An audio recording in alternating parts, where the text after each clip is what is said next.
Olá, bem-vindos ao Saper Aude, a audácia de querer saber.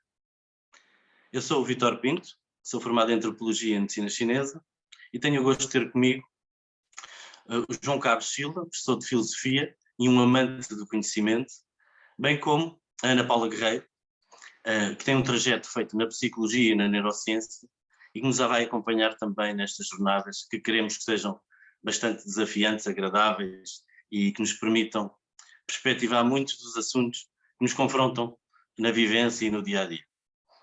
E nesse sentido, nesta primeira temática, neste episódio inaugural, queríamos trazer algo que, para além de ser impactante, de alguma forma se tornasse transversal àquilo que é a condição humana e bem como à própria proposta que este projeto se procura definir um rumo. E nesse sentido, passa a redundância, o sentido da vida acaba por ser algo que é fundamental no entendimento da condição humana.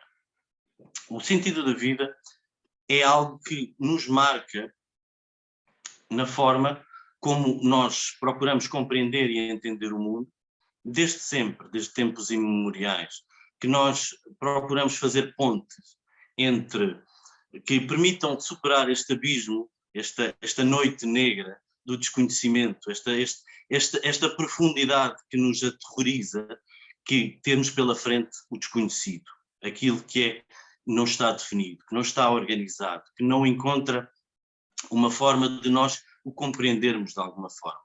E este encontro entre o passado, o sítio onde estamos, o presente e para onde queremos ir, o futuro, foi desde sempre feito num encontro construído através de narrativas, de histórias. Nós contamos histórias, nós procuramos definir o sítio onde estamos, olhando para trás e definindo um rumo para a frente, para onde vamos. Estas histórias adquirem as mais diferentes expressões e dimensões. Elas são contadas à luz da fogueira, histórias sobre o céu, sobre a terra, sobre o mar, histórias sobre mais de cariz religioso, histórias de cariz político, histórias de cariz económico, científico, filosófico. Nós damos sentido à vida através das narrativas. E este instrumento nuclear daquilo que é ser homem, ser pessoa, e ser humano e ser mulher, ele faz de forma, se quisermos, mais sincera, no sentido em que procuramos delinear mapas para a vida, mapas para o mundo que o tornam mais previsível e menos contundente relativamente àquilo que somos e para onde queremos ir, mas também, muitas vezes, e eu enquanto antropólogo também tenho que o salientar, porque é uma dimensão muito presente na forma como nós construímos e aderimos às histórias, uma dimensão sempre da forma como elas conseguem ser mais ou menos vantajosas relativamente ao nosso posicionamento no mundo. E esta procura de sentido da vida, muitas vezes, é feita através de realmente de um encontro com um mapear da realidade e outras vezes de forma mais instrumental, diria eu, na persecução daquilo que se pode tornar ou não as histórias mais úteis para o nosso caminho da vida. Mas essa procura de sentido, ela não se faz só racional. Aliás, eu diria que ela faz muitas vezes de dentro para fora, do sentir para o pensar, na medida em que o nosso corpo, os nossos sentidos, eles também contam histórias. Eles contam histórias no cheirar, eles contam histórias no ouvir, eles contam histórias no paladar. É a peça central do nosso caminhar pela vida e pelo mundo. E com isto, vou ficar por aqui com estas ideias, já para passar então a bola aos meus ilustres companheiros de jornada, e vou pedir à Ana para começar a dar as suas opiniões, por favor. Ana, faz favor. Olá, Vítor. Realmente uma introdução muito poética. Eu adoro poesia. Eu escrevo e leio muito poesia. Não sei se sou boa poetisa, mas sei que adoro escrever poesia. E já te confirma essa tendência que nós temos em querer contar histórias, nem que seja para nós mesmos. Eu, quando escrevo poesia, é quase como uma metamorfose de mim mesma naquele instante, que é extraordinário essa percepção que eu tenho quando escrevo. E sendo nós animais e com sentidos e percepções e todos esses estímulos em que nós transformamos e metamorfoseamos depois em narrativas perceptivas e que contam depois histórias a nós mesmos primeiro e depois aos outros, temos depois conectar-nos com os outros para receber esse feedback, acaba por ser curiosa essa introdução, quer dizer, tudo não passam de histórias. Não são só de contos do vigário, mas muitos deles parecem ser, porque o nosso cérebro interpreta muita coisa à sua maneira, de facto. Ainda hoje escrevi uma publicação, hoje ou ontem, agora já não me recordo, acerca de nós termos, portanto, habilidades de animais racionais, mas na realidade, porque temos aqui um filósofo hoje, eu arrisco dizer, nós somos animais sofistas. Porque nós temos sempre a tendência em arranjar narrativas que vão ao encontro daquilo que nós queremos sentir que é real, que vai de acordo com a nossa crença, e por vezes entramos numa lógica e arranjamos equações tão pormenorizadas para ir ao encontro dessa vontade, desse desejo de contar uma história que nós acreditamos que é real, que acabamos por nos embrulhar todos nestas histórias e julgar os outros também, porque se embrulham todos também. De uma forma divertida e lúdica é isto. Nós andamos aqui todos embrulhados a tentar descobrir o que é verdade. João, queres dar uma chega? Faz favor. Claro, vou com certeza. Olá Vítor, olá Ana e olá a todas as pessoas que enfim, irão assistir. Exatamente. Bom, então, por onde começar? Olha, o vício, aquela deformação profissional e vocacional dos filósofos tem sempre tendência a começar por definir, ou pelo menos tentar esclarecer minimamente os termos que estamos a usar, para evitar confusões ou, enfim, ambiguidades. Então, muitas vezes é útil ou pode ser interessante a gente começar por esclarecer exatamente o que é que queremos dizer com o sentido da vida. Porque os termos sentido e o termo vida são demasiado ambíguos. Podemos estar a falar de vida, obviamente, no sentido biológico, portanto, podemos estar a falar de vida de bactérias, como de árvores, como de caracóis, ou da vida no sentido biológico em geral, ou apenas da vida humana em particular. E é claro que mesmo a vida humana, podemos estar a falar da vida da espécie humana, como podemos estar a falar da vida de uma determinada comunidade ou da vida individual. E, portanto, quando se pergunta pelo sentido da vida, no fundo estamos a pensar no sentido de que vida? Da vida em geral, no sentido biológico, de todo, isto é, daquilo que é comum a todos os seres vivos, animais ou plantas ou organismos vivos, ou estamos a pensar apenas no sentido da vida humana? E quando estamos a pensar no sentido da vida humana, estamos a pensar exatamente no quê? No sentido antropológico do termo, isto é, no sentido da espécie humana, no sentido da vida da espécie humana, ou no sentido da vida individual de cada um de nós? É claro que todas estas coisas têm relação, é evidente. Se houver um sentido geral para a vida, no sentido biológico, então uma vez que nós somos seres vivos, a nossa espécie é uma espécie viva, somos animais, e nós, como individualmente, também de alguma maneira seremos abrangidos por isso. Se a nossa espécie tiver um sentido em particular, diferente ou especial relativamente à vida biológica, aí também a questão se coloca de outra maneira. Mas é claro que, e isto só para esclarecer em relação à questão do que é que falamos quando falamos de vida. Quando usamos a expressão sentido da vida, do que é que estamos a falar quando falamos de vida aqui. Depois a questão do sentido. O termo sentido também não é, o sentido do termo sentido também não é exatamente desprovido de ambiguidade. Podemos estar a falar de valor, podemos estar a falar de significado, podemos estar a falar de finalidade. E, portanto, muitas vezes as pessoas misturam tudo isto ou alternadamente falam de uma coisa ora de outra. Quando perguntamos pelo sentido da vida, podemos estar a perguntar, mas a vida tem uma finalidade, isto é, estamos pré-determinados ou programados para alguma coisa, temos um objetivo, e esse objetivo é criado por nós ou foi de alguma maneira pré-determinado por algo ou por alguém? É o universo que de alguma maneira nos dá o sentido? É Deus, se hipoteticamente existir, que nos confere um sentido, tanto à humanidade em geral como a cada um de nós em particular? No fundo, do que é que falamos quando falamos de sentido? Quer dizer, estamos a dizer que a vida... Percebe? Quer dizer, porque afirmar que a vida tem um sentido ou que a vida não tem um sentido, ou que o sentido da vida é este, é A, ou o sentido da vida é B, pressupõe que a gente entenda, no fundo, do que é que estamos a falar. De que vida estamos a falar e o que é que significa exatamente o termo sentido aqui. é significado, é valor, é finalidade, é tudo isto ao mesmo tempo. Pronto, e portanto, só para esclarecer este ponto.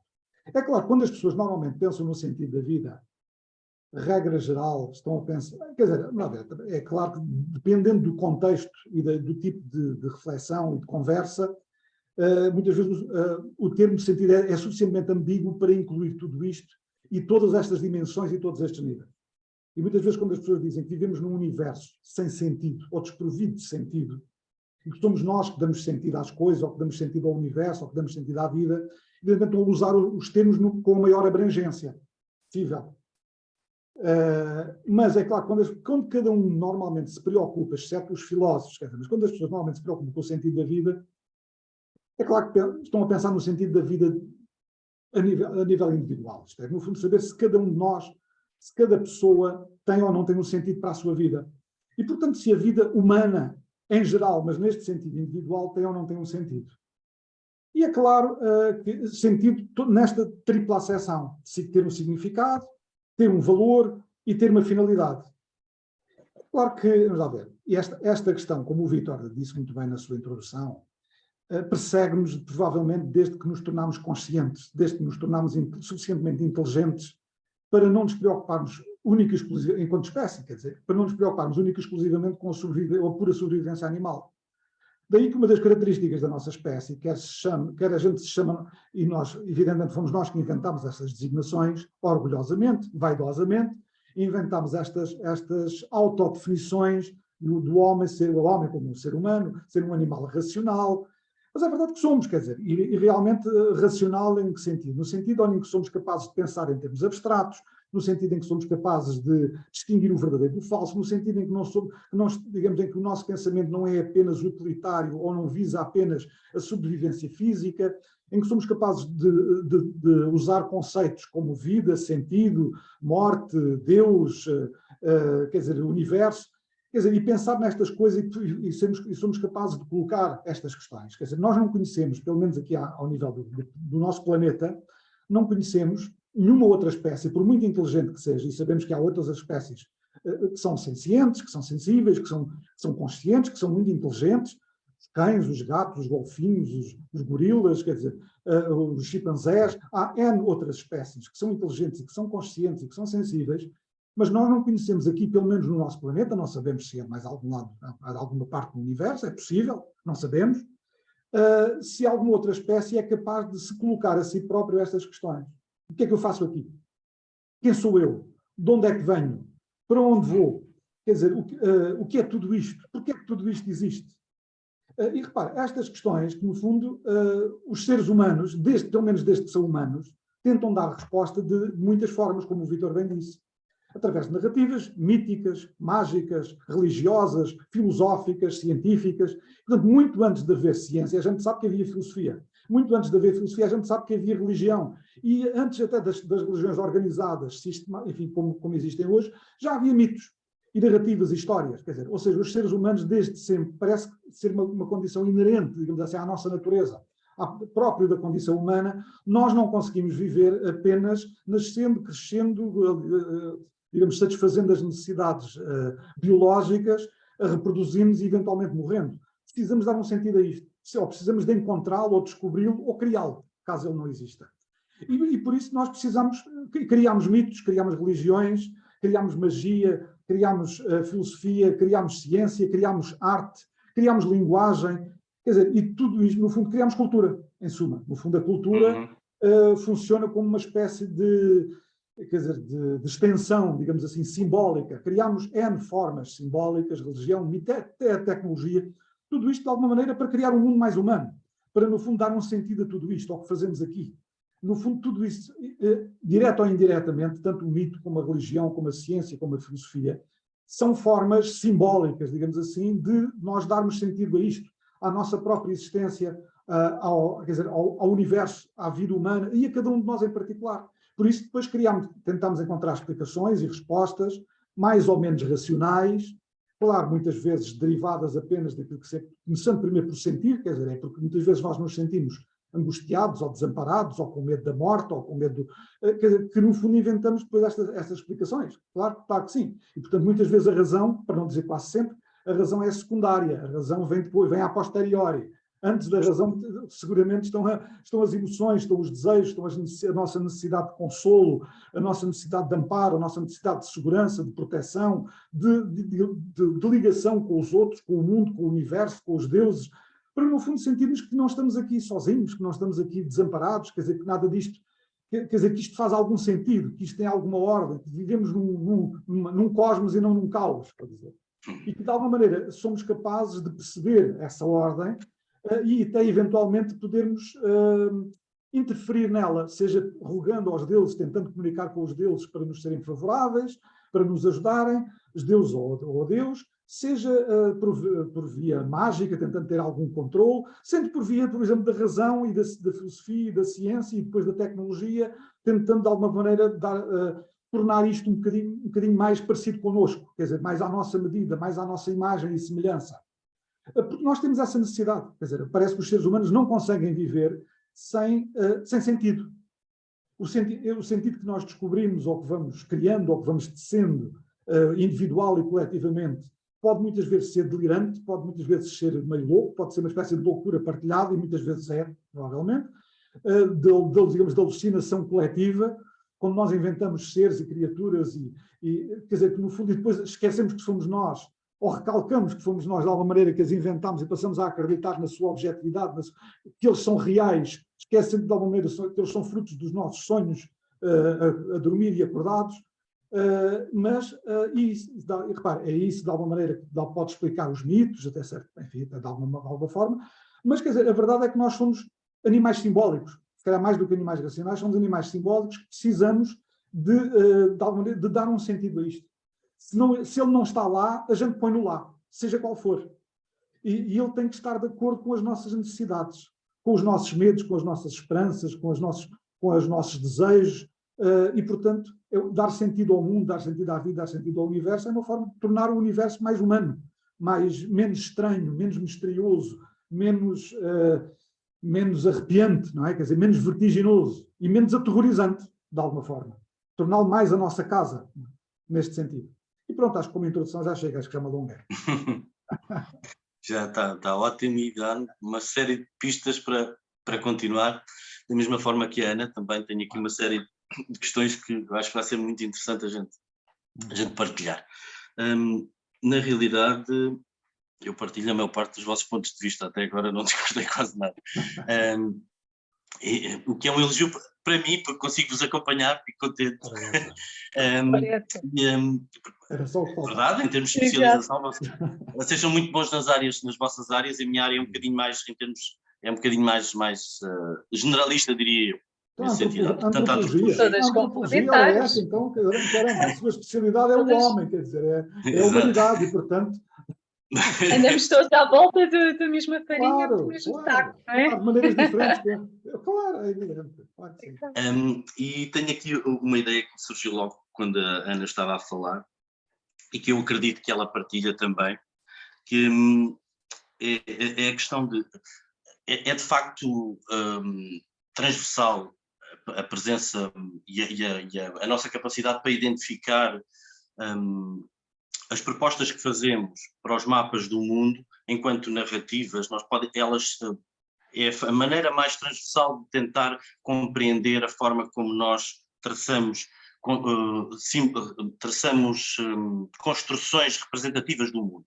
A história, a narrativa, nesse sentido, acaba por ser lata o suficiente para conter uma série de disciplinas que recorrem todas à representação simbólica, que é a nossa forma de funcionamento. Claro. Ponto. E nesse sentido, mas há um mas que é, e não com isto não quer dizer que haja um relativismo completo. A coisa não é assim. Porque independentemente e vamos falar só numa questão de olhar para o mundo quase de forma marxista, no sentido de subscrever as necessidades básicas do ser humano, aí há diferenciações na forma como essas histórias são construídas, na forma como elas se tornam contundentes ou menos contundentes relativamente a uma realidade externa ao homem.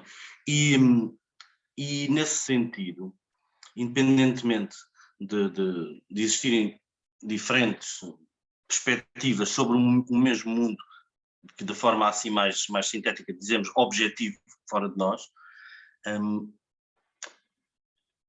existe uma aproximação que se torna melhor, maior ou menor, na medida em que essas respostas conseguem produzir comportamentos que se tornam mais ou menos adaptativos relativamente à realidade.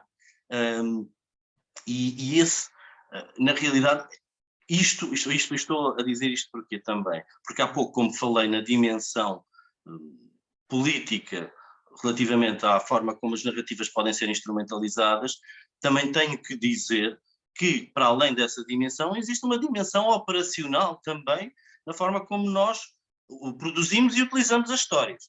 Por isso, a dimensão política, na forma como muitas vezes as narrativas podem ser utilizadas ou instrumentalizadas, não é a única, nem deve ser a única a ser considerada, porque senão não havia forma de haver forma de resolver problemas no mundo real, não é? E nesse sentido, a forma de dizer que tudo é construído através de narrativas, o que é uma realidade, não contorna o facto de haverem, para a resolução de problemas, haverem narrativas que se tornam mais ou menos eficazes do que outras. Isso é uma realidade. Independentemente e depois aí, muitas vezes, existe um excesso de, diria eu, na minha opinião, de cientificidade relativamente a opiniões que se têm muitas vezes às narrativas mais de índole mitológica ou religiosa, pois olha-se para elas muitas vezes com o mesmo crivo que se olha para as narrativas científicas, quando elas se calhar, eventualmente, digo eu, estão a tentar se dirigir a dimensões da nossa humanidade que não são as mesmas que a ciência, por exemplo. A ciência está eminentemente a tentar descrever um mundo material. E se calhar as narrativas mitológicas, religiosas, estão a tentar transmitir informação relativamente a dimensões emocionais, a dimensões de outra ordem, que não se podem ser comparadas sequer a esta, muitas vezes, olhar quase totalizante que a ciência tem sobre tudo o que são formas paralelas, diferentes de conhecimento. E nesse sentido, de facto, esta temática do sentido de uma forma mais lata, não o sentido para a vida, e aí peço desculpa ao João, pois na realidade eu estou a ser demasiado abrangente, não estou a ter o foco como o João, enquanto filósofo, consegue ter e ir à minúcia mesmo das palavras, que é necessária, é verdade. É fundamental se nós queremos ter um diálogo que consegue ser profícuo. Mas queria deixar estas achegas e vou passar a palavra à Ana, se faz favor.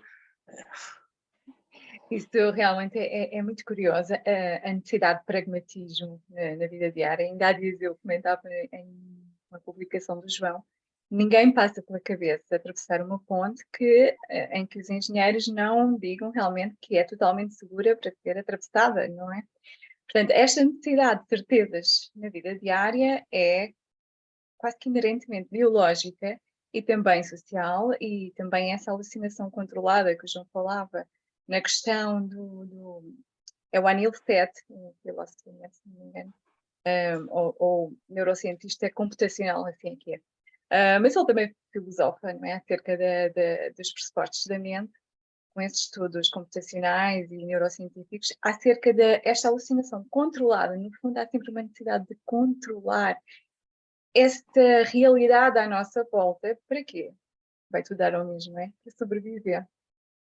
Quer seja a nível de uma ponte, em termos diretos materialistas, em algo que nós precisamos de usar quase que, não é, diariamente, nos objetos, nas situações diárias, quer em termos mesmo de nós mesmos, como seres humanos e como entidades sociais, precisamos ter certas certezas, como o Victor também agora comentou, acerca de haver um maior cientificismo, uma maior metodologia para manter a coisa menos caótica, menos anarquia, não é? À nossa volta. É realmente necessário, independentemente das condicionantes particulares de cada um, de estimação, como eles costumam chamar, cada um tem as suas condicionantes de estimação, que terão que ser também resolvidas pelo próprio, integrando em toda essa metodologia diária e controle diário minimamente ordenado. O que é que isto implica em termos de sobrevivência? Consigamos, como espécie, a nível global, sobreviver melhor. Mas depois, como entidades individuais, com necessidades de colmatar essa dissonância cognitiva que vai ao encontro de o que é que eu desejo, o que é que a sociedade espera de mim, o que é que são as minhas emoções e as minhas vontades e as minhas necessidades básicas ou não, o que é que eu preciso de manifestar à minha volta para que não fuja muito daquilo que a sociedade precisa para manter essa tal ordem mínima e não entrar numa anarquia e num caos.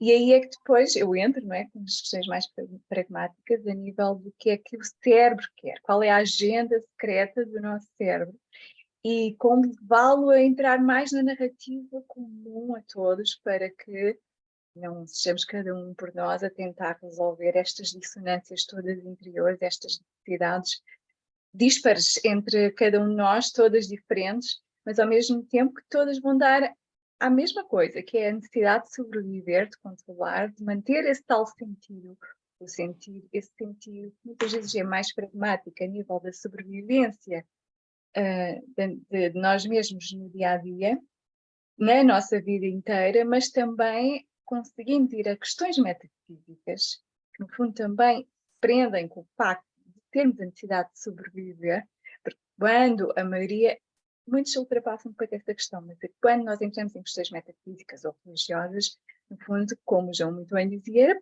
para sobreviver, para nos mantermos vivos, conseguimos aqui o carro e a casa e o apartamento, e o dinheiro que precisamos para pagar as contas todas no dia-a-dia, termos o relacionamento perfeito e tudo mais. Mas, agora respirando um bocadinho fundo, nós precisamos também deste tempo de reflexão que este nos traz a capacidade de ir mais além deste imediatismo diário de que precisamos para sobreviver.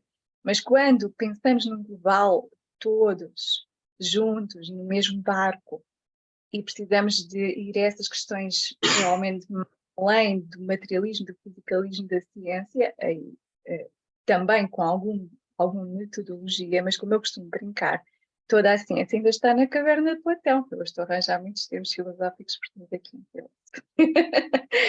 Mas, na verdade, eu costumo brincar com isto. Porquê? Porque eu adoro a ciência, sou muito neurocientífica.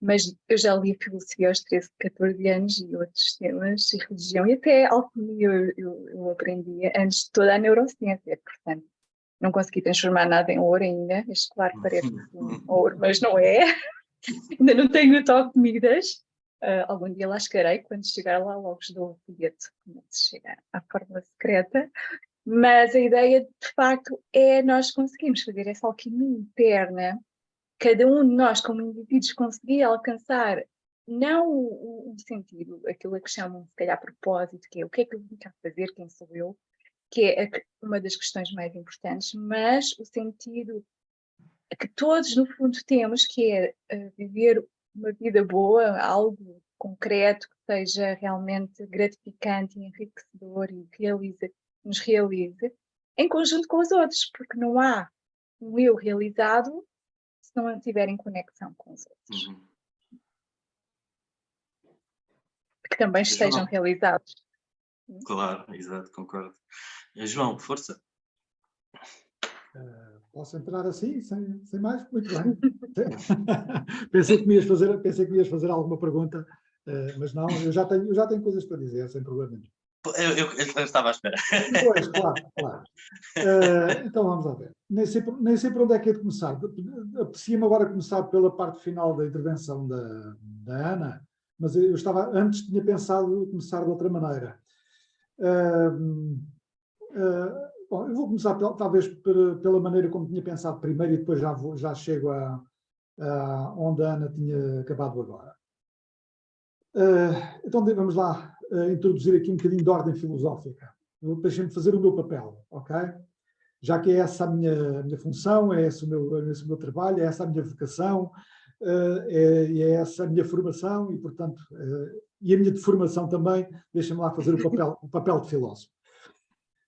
Então, o que eu gostaria de perguntar aos meus caros companheiros de conversa são perguntas muito simples. É para a gente pensar, não estou a fazer isto, não é uma pergunta sofística, retórica, não, é uma pergunta genuinamente filosófica, e eu gostaria que a gente discutisse estas perguntas, se fosse possível, de uma forma tão, enfim, tão direta e tão objetiva como possível, quer dizer, e depois logo vamos alargando a coisa em círculos, ok? Se concordarem comigo. Portanto, uma vez que o tema que nos ocupa hoje é o tema do sentido da vida, e já todos fizemos considerações do Vítor na introdução, a Ana também, eu também já fiz, por que não agora atacar diretamente as perguntas e tentar ver o que é que a gente pensa, cada um de nós, sobre a questão central ou as questões centrais. Isto é, vamos lá ver. Que pergunta é que vamos fazer? Afinal de contas, a vida tem sentido ou não tem sentido? E depois podem, digamos assim, acolher a pergunta em qualquer uma das acessões que bem entenderem, da vida humana em geral, da vida de cada um de nós em particular, da vida no universo, o que quiser. Mas quando perguntamos, no fundo, por sentido, agora, sem estar a querer discriminar a coisa, com esse rigor, vamos lá ver. A vida tem sentido ou não tem sentido? Se tiver, qual é ele? Okay? E se não tem, porque é que não tem? E se não tiver, isto é, no fundo, podemos nós criar um? E essa criação a ser feita por nós será puramente arbitrária, aleatória ou delirante, quer dizer, ou pode ter, digamos, alguma razoabilidade e pode ter algum sentido, que não seja simplesmente subjetivo, individual. Percebem as perguntas, quer dizer, no fundo é isto que nos ocupa. Repare, deixe-me só dar agora um salto então para a questão, para aquilo que a Ana estava a dizer, mesmo no fim da sua intervenção. Eu preferia não me manifestar já, se calhar para já, em relação ao que é que eu penso sobre isso. Eu creio que a Ana sabe, porque já me ouviu falar de outra vez, mas de qualquer maneira, independentemente da Ana saber ou não, nós agora estamos a fazer outro programa e, portanto, é diferente. Mas parece-me que estas são as questões centrais. De facto, afinal de contas, independentemente das narrativas míticas, mágicas, religiosas, filosóficas, científicas, eu não estou de acordo apenas com um ponto do que o Vítor disse há pouco, mas eu creio que estava apenas a ser, digamos assim, estava a alargar demasiado o termo, quando a gente diz que tudo são narrativas. Não, nem tudo são narrativas, o universo não é uma narrativa, quer dizer, esta mesa na cadeira onde eu estou sentado não é uma narrativa. E, portanto, é preciso ter, percebem, quer dizer, tudo são narrativas, não são tudo narrativas, quer dizer, há uma realidade lá fora que não é narrativa. Nós é que, para darmos sentido à realidade, a tudo isto, muitas vezes inventamos histórias ou narrativas, se quiserem, mas também podemos chamar-lhes muitas vezes teorias, quer dizer, eu não sei se uma teoria é uma narrativa, eu não sei se uma teoria filosófica pode ser, mas quer dizer, esta ideia hoje, que no fundo tudo são narrativas, dá a ideia que no fundo parece que o ser humano criou o universo. Criámos tudo, não apenas criámos cultura, não apenas criámos linguagem, religião, ciência, filosofia, não apenas criámos aquilo que é de facto criação humana, mas dá a ideia que no fundo toda a realidade é uma narrativa, quer dizer, no fundo essa realidade foi toda criada por nós. Não, nós não somos Deus, quer dizer, nós não somos deuses. Nós não criámos a realidade toda à nossa volta. Nós criámos a realidade que é humana, aquela que nós criámos de facto. Criámos símbolos, linguagem. Não, essa foi criada por nós, claro, com certeza. Mas foi criada por nós em interação, quer dizer, emocional e cognitiva, com a outra que não é narrativa. Claro, mas isso está subjacente. Portanto, não, é só, claro, eu sei, Vítor, eu percebi perfeitamente o que o Vítor queria dizer, mas repare, é apenas porque eu já estou, repare, hoje em dia há tantos livros a defenderem versões muito mais radicais do que aquilo que o Vítor estava. Eu sei que o Vítor não estava a defender isso. Mas, repare, os pós-modernos tudo são, de facto, narrativas. Sim. Portanto, a realidade não existe a não ser como narrativa. A realidade não existe objetivamente. É como se, no fundo, é uma espécie de idealismo mágico. Era o extremo que eu estava a falar há pouco. Exatamente, é o extremo, exatamente. É quase uma espécie de crença autista de que os seres humanos são os criadores mágicos do universo. E depois vem com a conversa da física quântica. Não, quer dizer, a realidade só existe se for observada e se houver a participação da consciência do observador. Quer dizer, a Lua só existe se eu estiver a olhar para ela ou alguém estiver a olhar para ela. Quer dizer, não sei se me entende. Se for somos entre o fenómeno e o luminoso. Mas isso não é outra coisa, mas isso é outra coisa. Pronto. O problema é que essa distinção kantiana, já hoje em dia, quando os pós-modernos dizem essas coisas, Eles vão à frente. eles não estão a falar da diferença entre o fenómeno e a coisa em si. Eles estão a dizer que só há sim. fenómeno e que o fenómeno só existe porque nós o criamos. Sim, isso é vista curta. Não há coisa em si nenhuma, não há coisa em si nenhuma, percebe? Sim. Portanto, a gente pode dizer assim, há uma realidade em si que nós não conseguimos conhecer ou captar perfeitamente, a não ser a partir das nossas estruturas cognitivas que, de alguma maneira, já condicionam essa apreensão. Isto é outra coisa. Isto é uma coisa diferente de dizer que toda a realidade é criada por nós. Exato, eu sei. E que ela só existe, de alguma maneira, dependendo da nossa participação, da nossa consciência, da nossa percepção, e que se não formos nós, de alguma maneira, a criar ou a dar sentido, que não há nada lá fora. Isto é absurdo. Com certeza que sim. Claro, agora, por exemplo, o mundo do gato é um mundo diferente do meu. Claro, aquilo que os alemães chamam, o mundo vivenciado pelo gato, o mundo que o gato percepciona é diferente, ou seja, o mundo interior do gato e o mundo tal como o gato vê, ou seja, o mundo para o gato é diferente do mundo para nós. Mas quando hoje em dia as pessoas dizem coisas dessas, eu sei que não era isso que o Vítor estava a dizer, mas quando as pessoas hoje em dia dizem, não estão a fazer a distinção entre o mundo em si e o mundo para nós. O perigo é esse. Tudo o que há é o mundo para nós. Pois, e o mundo para nós foi criado por nós. Certo? Pronto. E, portanto, agora, eu sei que não era isso, mas às vezes a maneira... esta minha reação não tem a ver com isso que o Vítor estava a dizer. Mas convém sublinhar, se a ideia passou essa, convém sublinhar que é verdade, que eu não partilho de facto, eu concordo consigo. Exatamente, é que isto é uma espécie de idealismo mágico, quer dizer, de crença, é quase como transformar o ser humano em Deus, quer dizer, uma espécie de ser omnipotente que cria as coisas simplesmente pelo simples facto de pensar nelas ou de percepcioná-las, como se no fundo a própria percepção fosse criativa. É claro que a percepção é criativa quando a gente vê um filme. É evidente, quando a gente vê um filme, ou lemos um livro, de alguma maneira, a forma como estamos a apreender aquilo, nós estamos, de alguma maneira, já a interferir no sentido daquilo. Por isso cada um depois interpreta o livro ou interpreta o filme à sua maneira, em função da sua história, da sua personalidade, das suas vivências, etc. Mas daí não se segue, quer dizer, que toda a realidade seja uma narrativa e que toda a realidade esteja dependente para existir do sentido que a gente lhe dá, ou da nossa interpretação, ou da nossa consciência, ou da nossa percepção. Pronto, é só isto que eu queria dizer.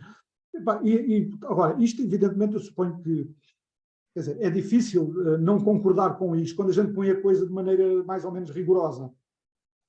Porque, caso contrário, entramos em delírios, digamos assim, antropocêntricos e antropomórficos de pensarmos que o universo gira toda à nossa volta. Nós podemos dizer, o nosso universo parece girar à nossa volta, mas se calhar o universo em si não gira à nossa volta. E como nós muitas vezes não fazemos esta distinção entre o universo em si, tal como é, seja ele o que for, e o universo como é para nós, bom, é por isso que muitas vezes as narrativas que nós inventamos, ou as histórias, ou as explicações, ou as teorias, ou os mitos, ou as religiões, têm tendência a colocar os seres humanos no centro disto tudo. No fundo, quase, e por isso a gente vamos ver os mitos e as religiões de praticamente todos os povos e todas as culturas. E o homem ocupa neles, o homem, muitas vezes, digo o homem, mas muitas vezes é aquela tribo, muitas vezes é aquele povo. É aquela tribo. É aquela tribo ou é aquele povo. Porque quase todos os tribos e quase todos os povos, as suas mitologias, no fundo, colocam-nos a si mesmos no centro. E muitas vezes o próprio termo, o Vítor melhor do que eu sabe isto, muitas vezes usam o termo homem apenas para referir àquela própria tribo, ou àquele povo. E os outros já não são homens, os outros já não são seres humanos, quer dizer, são outra coisa. Ora, a questão é que, quando a gente coloca a coisa nestes termos, vamos lá ver, será que, de facto, quando a gente pergunta o que é que nós, enquanto espécie, estamos aqui a fazer? Será que a nossa espécie, de facto, tem algum sentido? Sentido naquela tripla ascensão. O que é que significa a espécie humana estar aqui, existir? Bom, se calhar significa a mesma coisa que as outras espécies, quer dizer. Provavelmente. Nós é que precisamos nos sentir especiais. Nós é que precisamos de acreditar que fomos criados pelo Criador de tudo isto e que de alguma maneira, que Ele criou tudo isto para nós. Que, no fundo, o universo é o nosso quintal e que foi criado para nós. Nós somos os guardiões disto e que tudo existe para nós, para nos servir. Nós, no fundo, seríamos assim a finalidade última do cosmos. No fundo, quase todas as religiões passam por aqui. É a ideia de que, no fundo, acima do homem só há Deus. O homem é, no fundo, para as religiões, o homem não foi o criador disto tudo, o criador disto tudo foi Deus, ou foram os deuses, mas o homem ocupa um lugar central. Bem, de facto, só que o lugar central que nós ocupamos é o lugar, digamos assim, humildemente, não percebermos nada disto, nascermos sem percebermos nada disto, passarmos a vida muitas vezes sem sabermos quem somos, de onde vimos, para onde vamos, o que fazemos aqui, o que é tudo isto, e precisamos de encontrar respostas para isso, senão não conseguimos viver bem. Senão não conseguimos viver em paz, não conseguimos viver sossegados, porque não conseguimos encontrar respostas para isso. E nós precisamos dessas respostas. Depois podemos encontrá-las no mito, na religião, na arte, na literatura, quer dizer, na filosofia, na ciência, às vezes para as mesmas perguntas, outras vezes para perguntas diferentes. Às vezes são as mesmas perguntas. Agora, por exemplo, há quem tenha tendência a pôr as coisas de maneira muito simples, a dizer, a ciência só se ocupa com os comos. A filosofia com os porquês. Claro que não, a ciência tenta explicar N porquês de N coisas, quer dizer, não faz nenhum sentido. E a questão do sentido é uma questão intrinsecamente filosófica. Então, repara, vamos lá ver. Então os psicólogos não se preocupam com a questão do sentido, os historiadores não se preocupam com a questão do sentido, os antropólogos não se preocupam com a questão do sentido. Não, a ciência não se ocupa só do universo material ou físico, quer dizer, a psicologia, a sociologia, a história, quer dizer, a antropologia, não se ocupam apenas de realidade física, ocupam-se da realidade mental, da realidade linguística, da realidade simbólica, da realidade social, de instituições, do casamento, da linguagem, quer dizer, isso não é realidade material. E, portanto, aí já estamos, portanto, a ciência não é apenas a descrição do universo material ou físico. Senão seriam só as ciências físicas, estaríamos a falar apenas da física, da química, da biologia, da astronomia. Então, e a psicologia, e a sociologia, e a economia, e a antropologia? Quer dizer, não se ocupam já dessas outras dimensões do humano, da cultura, dos símbolos, quer dizer, da mente, das emoções, dos desejos, das representações? Claro. Agora, vamos lá ver, voltemos ao ponto. O que é que os meus companheiros de conversa pensam, afinal de contas, sobre a questão do sentido da vida? Tem ou não tem a vida um sentido? E se tem, se acham que tem, qual é ele? Obrigado. Ora, Obrigado, nada. João. Agora para passeres a batata quente, sacudi a água do capote e passeres a batata quente. Vamos, com certeza que sim. Pois a seguir, eu não quero fugir, é evidente que eu não quero fugir com o rabo à seringa, como se costuma dizer. Eu só não quis precipitar-me a dizer já o que é que eu penso sobre isso. Mas, no fim, podem devolver-me as perguntas e dizer assim, ok, não, eu não vou fazer como o Sócrates, dizer assim, não, respondam-me lá, e depois quando alguém perguntar, então responde lá tu agora. Não, e dizer, só sei que nada sei. Não, eu não sei se sei, mas não tenho problema nenhum em dizer-vos depois o que é que eu penso sobre isso. Tenho razão ou não tenho? Isso é outra conversa. Exatamente, e a perspectiva que eu ponho também é exatamente a mesma. Isso. As minhas ideias não são minhas, antes de mais, e depois a partir daí cada um tem um posicionamento que achar que é mais, que é mais coerente com a sua forma de ver o mundo. Isso não invalida. Aliás, então, qual é a sua narrativa, Vítor? Qual é a sua narrativa sobre o sentido da vida? Eu vou lá. Mas antes de mais, deixe-me que lhe diga que relativamente a esse posicionamento, que é o mais, que eu diria que não é o mais, é o correto relativamente àquilo que deve ser a procura de conhecimento, que de uma forma mais lata é a visão precisamente da ciência, ele não é a visão mainstream, diria eu assim, que normalmente se atribui à ciência, e muitas vezes procura-se, segundo essa visão mais mainstream da ciência, como algo que a ciência bruta, diria eu, ou mais, que estuda propriamente mais o mundo material, é procurado esta lógica subjacente a essa visão da ciência, é procurado o mesmo tipo de construção argumentativa relativamente a mitos, a religiões, por aí fora, de uma forma, eu sei que parte de uma visão errada da ciência, mas é que é utilizada para depois criticar a religião, a mitologia, por aí fora. E nesse sentido, aí pronto, só fazendo um enquadramento diferente relativamente ao que tinha falado. Relativamente ao sentido da vida. Eu já tinha coisas para dizer isso, mas não vou dizer nada, vou guardar para depois. Okay? Sim, sim. Responderei depois. Relativamente ao sentido da vida, na minha opinião, sendo que, eu não sou dogmático nesse sentido, porque na realidade nós podemos eu posso ter dois posicionamentos distintos que para mim são coerentes, por exemplo. Eu posso ir buscar Wittgenstein, okay?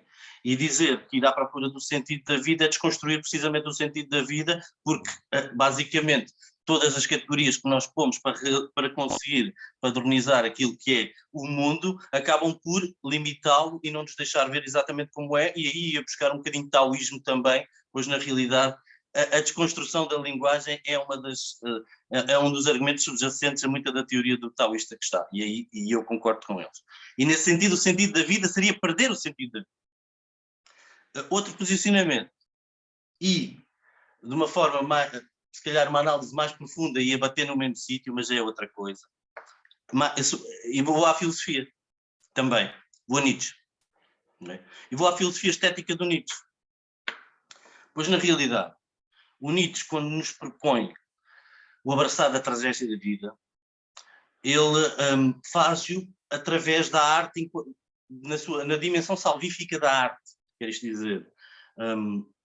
Porque a arte, o sentir estético e o êxtase estético consegue-nos proporcionar uma vivência do belo, mesmo na tragédia. Não é? Quando nós vemos aquelas pinturas magníficas que estão a representar episódios trágicos da nossa história, mas nós não conseguimos sentir regozijo, não conseguimos deixar de sentir uma sensação que nos engrandece, nos eleva ao ver a tragédia.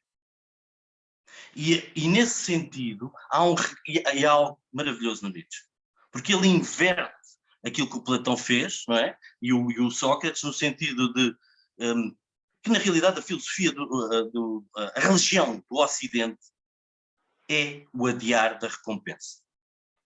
O sacrifício é a religião do Ocidente. Okay? Esse é o que está... O Platão, quando foge para o mundo das ideias, o que ele está a idealizar é o mundo simbólico. Porquê? Porque é precisamente esse o caminho, a procura do sentido, o caminho que foi profícuo na medida em que nós conseguimos mapear o mundo e torná-lo menos contundente. O Nietzsche vai no sentido contrário. Não é? Ele vai para o corpo, ele vai para o sentir. E vai para o sentir porquê? Ele diz que, devido precisamente a uma visão até um bocadinho mais radical de perspectivismo, porque vê que na realidade a realidade é inatingível, e nesse sentido, em última análise, é mais interessante voltar àquilo que torna-nos a vida palpável, e o palpável, e o que nos torna a vida palpável é o sentir. O que nos dá materialidade à vida e o que nos faz traçar um rumo na vida é o sentir. E aí ele vai diretamente à fonte. Não vou adiar mais, porque isso tem um grau de relatividade brutal, tem um grau de subjetividade brutal. Eu vou diretamente à fonte, vou para dentro, vou sentir, e a arte é a expressão factual de facto nós conseguirmos viver a vida numa entrega à vida, uma entrega uma entrega genuína, e é uma glorificação da vida. Não é um negar da vida, é uma glorificação da vida, porque ele dizer assim, eu não quero adiar mais a vida, eu quero vivê-la. E isso faz como? Entregando-me ao sentir. É quase como se fosse porque ele tem aquela glorificação heroica dos trágicos, da tragédia grega, porque o que ele diz é, não há inerente ao sentido de prazer, há a dor. E não há o prazer sem a dor. Não há o atingir a eliminação sem haver a escuridão cá em baixo. E eu estar a dizer que só quero a eliminação, que só quero a ausência de dor, estou a negar a vida, na realidade, numa visão religiosa, estou a dizer que estou a profanar a vida. Estou a dizer que isto é uma criação, eventualmente para alguém que seja religioso, que isto é uma criação de Deus, mas está errado, está mal. Okay? E o que o Nietzsche diz é, não, eu celebro a vida. E depois tem outras, porquê? E depois tem outras conotações mais engraçadas, isto é quase uma leitura mais poética, vá. Se quer ser otimista das frases que disse, mas de um ponto de vista mais pragmático, e se calhar mais interessante, e vai para o lado da neurociência, porque nós somos muito presunçosos relativamente à capacidade da razão, ou melhor, somos muito presunçosos relativamente a acharmos que nesta herança biológica em que se traduz o corpo humano, não há aqui um repositório de conhecimento que procede exatamente ao mesmo formato que a nossa razão faz no estabelecer de padrões, no estabelecer de teorias, no estabelecer de regularidades, como David Hume dizia, não é? Basicamente as leis da natureza são regularidades, até aparecer um cisne negro. E o que é que sucede? Nós somos presunçosos, e o Nietzsche foi brilhante nesse aspecto, porque quando ele diz que a música acaba por ser uma representação da melodia primordial dos afetos, e esta melodia primordial dos afetos de alguma forma corresponderia a um mapear daquilo que é os ritmos da vida e da natureza. E se nós conseguimos perceber que esses ritmos que nos fazem, que emergem em nós na forma de sentir e são recompensados pela natureza precisamente por esse sentir, é uma recompensa em nós, porque há uma identificação de algo que está ali, que está a ser identificado e que vem de uma inteligência que é interior. E nós percebemos que isso existe na música, que existe na pintura, que existe... que a psicologia analítica do Jung identificou nos arquétipos, que identificam nas mitologias, padrões que se repetem. Porquê? É esta música que ao longo de milhares de anos de padronização daquilo que eram os trajetos das vidas que se repetiam e que depois eram projetados nos mitos e nas lendas. Okay? Se calhar o sentido na vida é tentar perceber o que é que temos cá dentro e ir ao encontro dele. Porquê? Porque esses mitos e lendas, esses ritmos, essa musicalidade que temos cá dentro é o que arregimenta o nosso sentir. E se é aquilo que move o nosso sentir, se calhar a gente, para doer menos, para vivermos melhor, temos que embarcar. Temos que ir no isso, temos que ir para dentro de nós, temos que descobrir. E não temos que subir lá acima constantemente. Se calhar a determinada altura foi bom, foi importante, porque era preciso adiar a recompensa. Era preciso deixar o córtex pré-frontal avançar mais um pouco. Fez sentido a determinada altura, com certeza que fiz. Mas continuarmos a negar aquilo que é a nossa herança biológica, temos cá dentro esse saber herdado intrínseco, e continuarmos a dizer que só temos que olhar para cima e não olhar para dentro. E isto tem uma questão muito, muito interessante, que é a seguinte: enquanto nós recusarmos o quanto somos animais, vamos ser incapazes de atingir a nossa humanidade. Porque vamos estar constantemente em negação daquilo que somos. Vamos estar só a olhar para cima em vez de ver para dentro. Por isso, em termos de sentido da vida, para mim, é precisamente ir ao encontro de nós próprios para dentro. Esse para mim é o sentido da vida. E depois isso tem outras preocupações na minha forma como eu entendo como é que as circunstâncias da vida se constroem em resposta a isto. Mas nem sequer vou por aí. Mas agora, relativamente... porque eu acho que não há uma separação definitiva entre o objetivo, o dito objetivo e o subjetivo da nossa individualidade.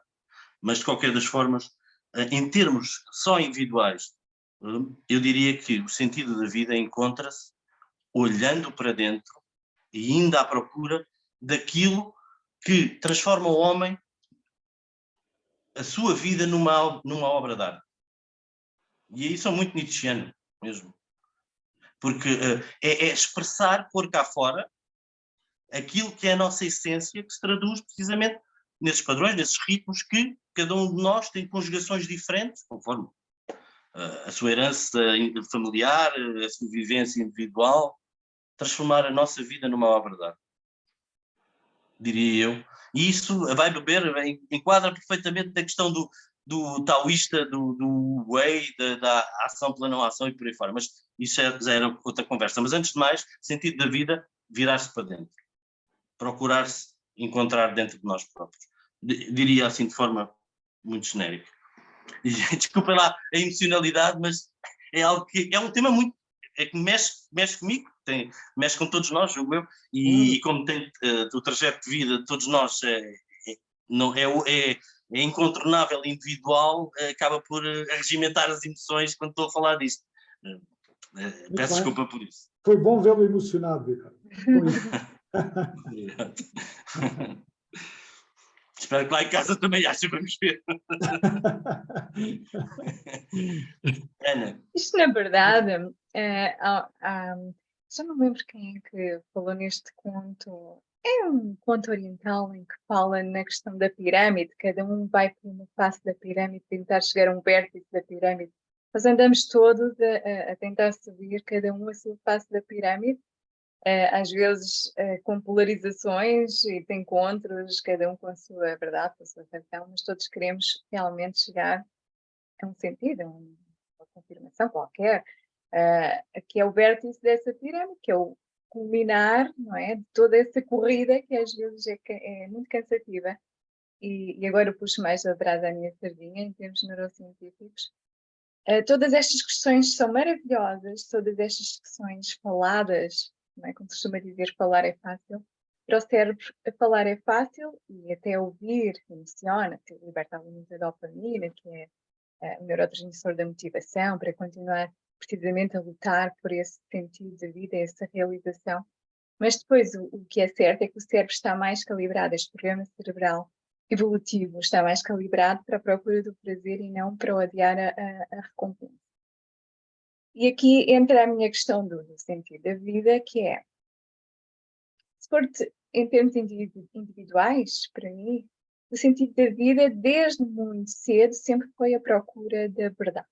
Quer a encontre ou não, quer ela existe ou não. É quase como que um sol iluminador, um farol que me guia, não é? E sentido mais lato, em termos de comunidade, global e universal, é que tudo aquilo que eu li até hoje já leva-me no sentido de perceber que há leis, há padrões, a geometria sagrada revela os padrões na natureza, nós percebemos que há uma certa ordem, não querendo dizer com isso que haja um criador. Como dizia Pitágoras, não podemos nem duvidar demasiado de uma coisa, nem acreditar demasiado numa coisa, em algo, não é? Porque senão também não nos entendemos se duvidarmos totalmente ou se acreditarmos totalmente. A questão é continuar a questionar, e para mim o sentido da vida é um processo de vir a ser, de me construir permanentemente, de descobrir novos sentidos permanentemente.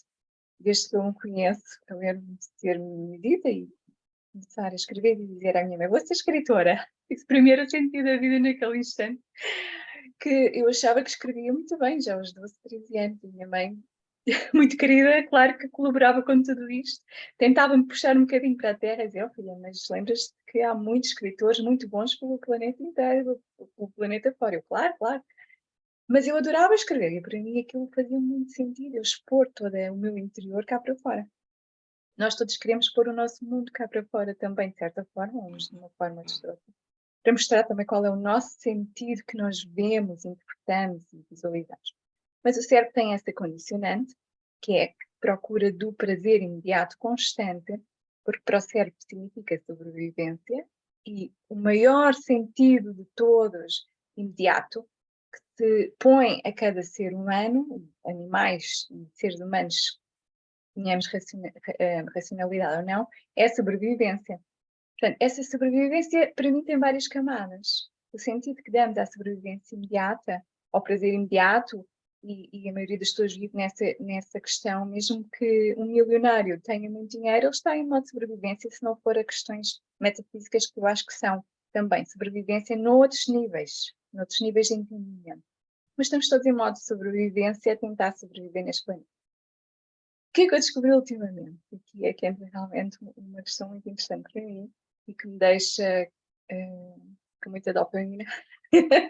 Tem a ver com a questão de este adiar da recompensa, este saber, o conhecimento traz-nos integração de nós mesmos, saber que o meu cérebro quer prazer imediato e eu tentar com as ferramentas da neurociência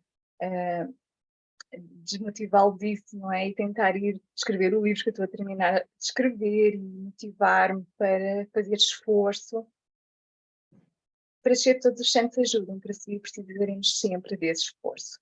O sentido da vida pode ser um esforço de autoconstrução permanente. O esforço que o cérebro não quer fazer, não quer mesmo, mas ao mesmo tempo quer, porque isso implica também outra coisa que gera dopamina e gera sobrevivência, que é descoberta de novas formas de sobreviver.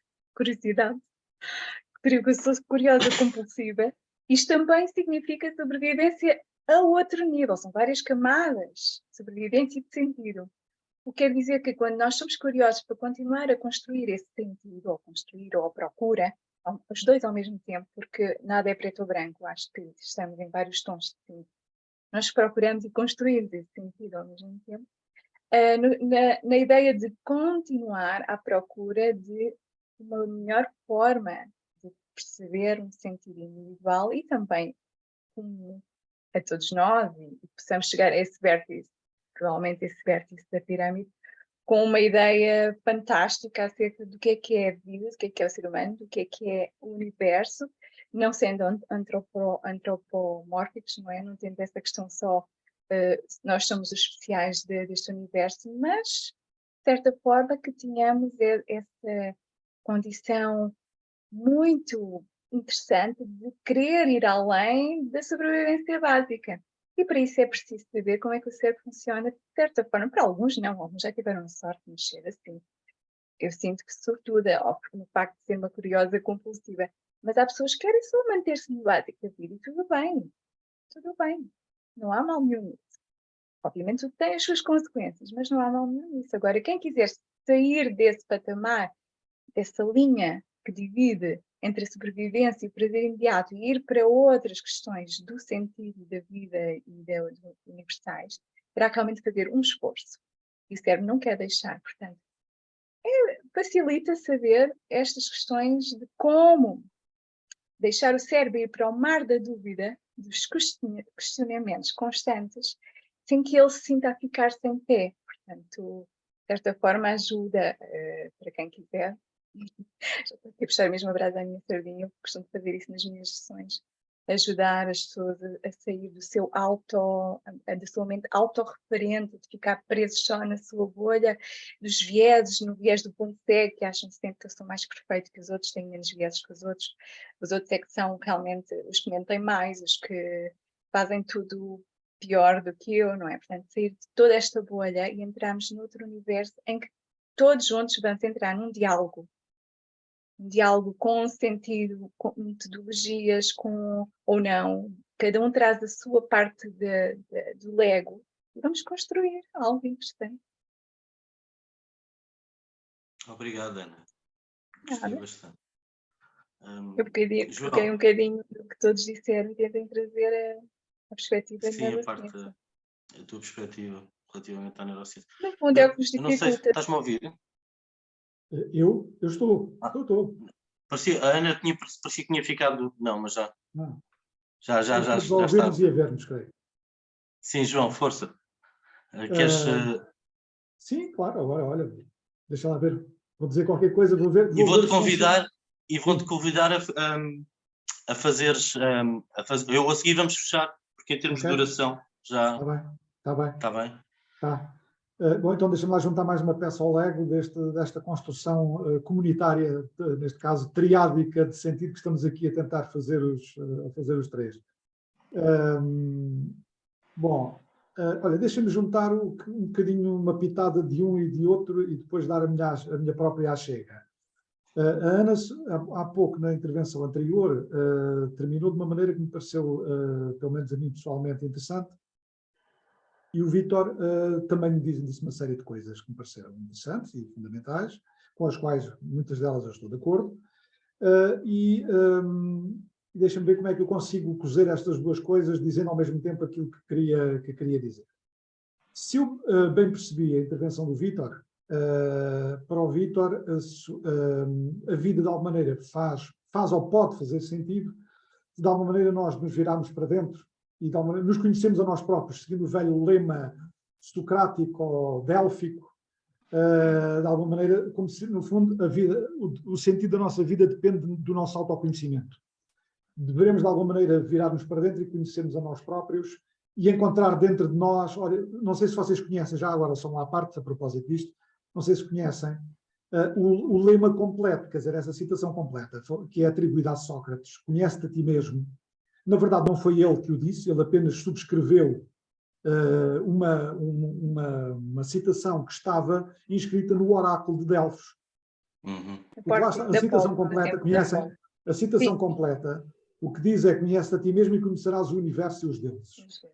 E, portanto, no fundo, é a velha ideia da correspondência do microcosmos com o macrocosmos. Quer dizer, tu tens tudo dentro de ti. Se te conheceres a ti mesmo, enquanto ser humano, de alguma maneira tu serás capaz.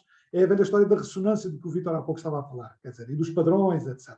No fundo, se cada um de nós se conhecer plenamente, se é que isso é possível, mas de alguma maneira, se houver uma autognose verdadeira de nós próprios, nós não apenas nos conhecemos individualmente, mas conhecemos o humano que há em nós. E ao conhecermos o humano que há em nós, uma vez que nós estamos ligados a tudo, somos produto de tudo, estamos dentro de tudo, e tudo está dentro de nós, de alguma maneira conheceremos tudo. Como se no fundo fôssemos uma espécie de mónada ou de microcosmos em miniatura que tivesse cá dentro todo o macrocosmos. E num certo sentido, quer dizer, a ciência corrobora isto, quer dizer, porque no fundo nós somos feitos da mesma matéria que o universo é, somos feitos da mesma vida que a vida é, estamos dentro do universo, somos parte da vida, somos produto do universo e produto da vida, e de alguma maneira, no fundo, numa certa maneira, não só estamos dentro do universo, como o universo está dentro de nós. A mesma matéria, a mesma energia de que o universo é feito, toda a matéria de que o universo é feito desde o Big Bang está dentro de nós também, no fundo. Quer dizer, nós quando dizemos que eu tenho 59 anos, está bem, se tenho 59 anos, mas é este corpo, mas a matéria, este corpo e este eu, a que eu chamo eu, mas no fundo, ao nível atómico, eu sou muito mais velho, eu e vocês e todos nós. Os nossos átomos têm milhões de anos. Quer dizer, alguns foram feitos no Sol, que tem pelo menos 5 mil milhões de anos, e outros já existiam antes do próprio Sol, que não teve capacidade para os produzir. E ao nível das partículas subatómicas, então, se formos para os prótons, os neutrões e os eletrões, e para os quarks, toda a matéria de que nós próprios somos feitos, esta que compõe os nossos corpos, é tão velha como o universo inteiro. E, portanto, de alguma maneira, nós somos isto tudo também. Quer dizer, e podemos descobrir, ao conhecermos a nós próprios profundamente, nós, de alguma maneira, podemos conhecer o universo virando-nos para dentro, ou podemos conhecer o universo virando-nos para fora. E nenhuma explicação, nenhuma teoria, nenhuma narrativa do que somos, de quem somos, do que fazemos aqui, de onde vimos, para onde vamos, estaria completa. Quer dizer, podemos começar pela cosmologia e acabar na antropologia, ou podemos começar na antropologia e acabar na cosmologia. Porque, no fundo, isto tudo é um. Quer dizer, essa velha ideia vem dos mitos e das religiões, mas também da primeira filosofia. De facto, tudo é um. Tudo isto é um só. O todo é um só. E nós estamos dentro dele como ele, de alguma maneira, está dentro de nós, de outra forma. E, portanto, eu estou inteiramente de acordo consigo. Foi por isso que eu decidi, quer dizer, que no fundo encontrar um sentido para a vida, cobrindo ou criando, e é um pouco das duas coisas, implica esse autoconhecimento, ou pelo menos esse processo, essa vontade de saber, essa curiosidade intelectual, esse desejo de conhecimento, esse amor à sabedoria, que no fundo é o termo próprio, é a definição, como vocês sabem, clássica e etimológica de filosofia. E vou dizer-vos, eu pessoalmente, agora relativamente digamos, apenas ao sentido da minha vida individual, eu depois já vou alargar para o problema mais geral. Eu resolvi esse problema a título pessoal quando, por volta dos meus, quer dizer, confrontei-me com ele desde cedo, com esse problema. E desde pequenino o meu desejo era dar sentido à minha vida, tornando-me cientista, porque aquilo que eu queria desde pequeno era dedicar-me à ciência, mas era a ciência pura, não era ser professor de ciências, não era nada disso, era dedicar-me à ciência pura, à investigação fundamental. Em cosmologia, em primeiro lugar, em biologia como segunda opção e à psicologia como terceira opção. E se pudesse juntar isso tudo, então, maravilhoso. Bom, e consegui juntar isso tudo. Quando, aos 15 anos, li o primeiro livro de filosofia, aliás, aos 14, quando li o primeiro livro de filosofia, e depois tive filosofia no décimo ano, eu percebi, olhei para aquilo, comecei a ler aquilo e pensei, espera lá, isto sou eu sou isto.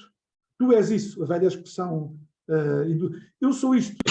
Isto que eu sou, é isto que eu quero ser, é isto que eu quero fazer. Eu não tive dúvida nenhuma, a partir daquele momento, perdi completamente as ilusões em relação à, quer dizer, aquela ideia que tinha desde criança de ser cientista, de me dedicar à ciência, à cosmologia, ou à biologia, ou à psicologia. Não, eu, acima de tudo, a minha natureza e a minha vocação é filósofo. Eu comecei a ler os primeiros livros de filosofia e encontrei-me ali naquelas questões que desde sempre me interessaram, desde pequeno, quer dizer, as velhas questões Quem somos, de onde vimos, para onde vamos, o que fazemos aqui, o que é tudo isto? Deus existe, há vida depois da morte? Quer dizer, que relação é que a mente tem com o corpo? Qual é o sentido da vida? Como é que devo viver? Quer dizer, sério, quer dizer, o que é uma sociedade justa? No fundo, todas as grandes questões, o que é a beleza, o que é a justiça, o que é o conhecimento, o que é a verdade, o que é o bem. Quer dizer, no fundo, todas estas questões que sempre me tinham interessado, eu subitamente encontrei na filosofia. E a partir daquele momento eu não tive dúvida nenhuma, quer dizer, que o sentido da minha vida era dedicar-me à filosofia. Ou seja, eu a partir daquele momento, a partir dos 15, 16 anos, resolvi o problema do sentido da minha vida pessoal, abraçando, digamos, a filosofia como abracei. Quer dizer, não apenas como uma formação académica, mas a formação académica foi o resultado dessa vocação ou dessa autodescoberta. Quer dizer, foi porque eu descobri que, de alguma maneira, era essa a minha natureza, era essa a minha essência, que era isso que eu era acima de tudo, quer dizer, um amante da sabedoria. Quer dizer, o que me interessava era conhecer a verdade, eu queria saber a verdade sobre tudo isto. E não queria saber lá, digamos assim, não queria acreditar, eu não queria acreditar que Deus existia ou que Deus não existia, que há ou que não há vida, acreditar que há ou que não há vida depois da morte, acreditar que há ou não há vida extraterrestre, acreditar, eu não queria acreditar, eu queria saber. Acreditar é fácil, saber é um bocadinho mais complicado. E, portanto, embora a crença faça parte do conhecimento, agora isso é outra conversa, quer dizer, o problema é que não basta acreditar para saber. E, portanto, eu queria saber. E, portanto, percebi que era isso que eu era. Quer dizer, acima de tudo, eu tornei-me, quer dizer, estudante de filosofia e, posteriormente, professor de filosofia, porque descobri que, acima de tudo, era um filósofo. Então não é uma questão de ser um grande filósofo, ou não é uma questão de grandeza ou de saber sobre...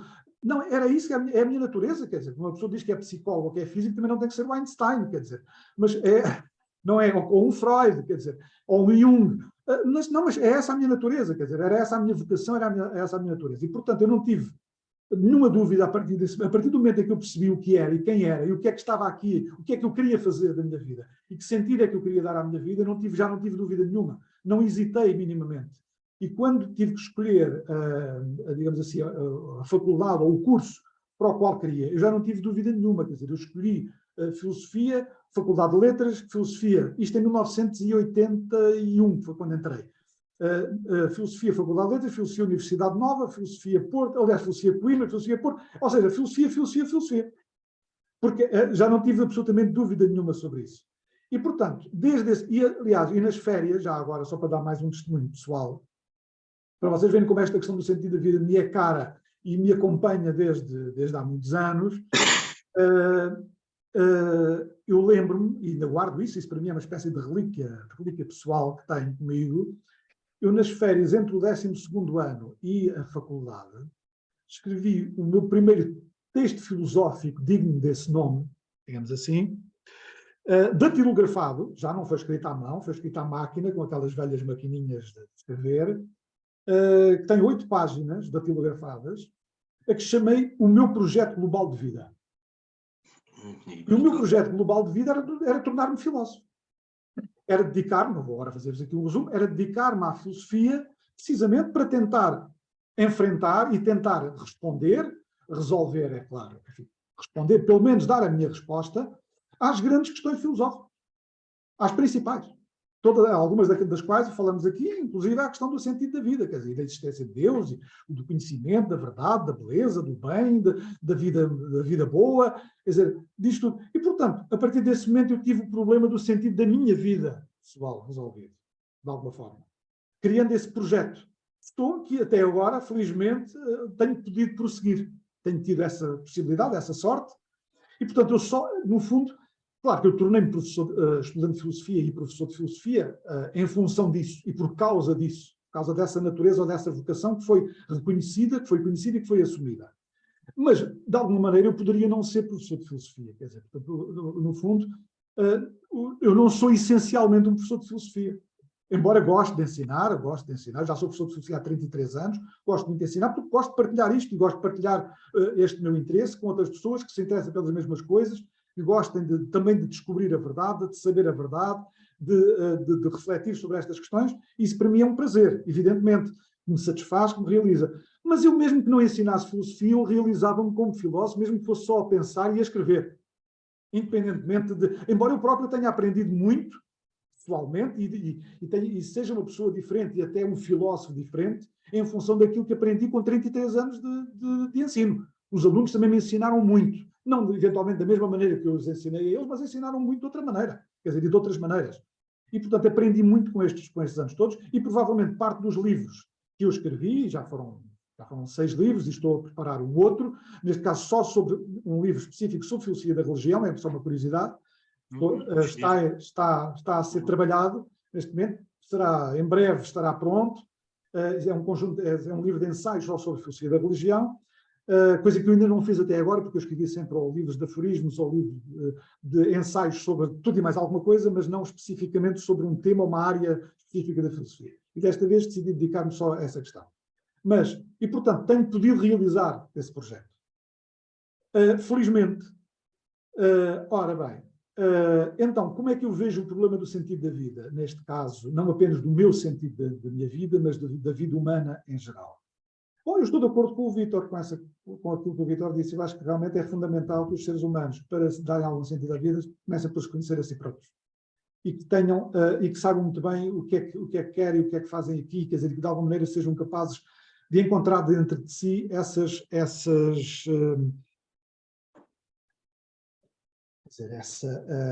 verdade, de alguma maneira.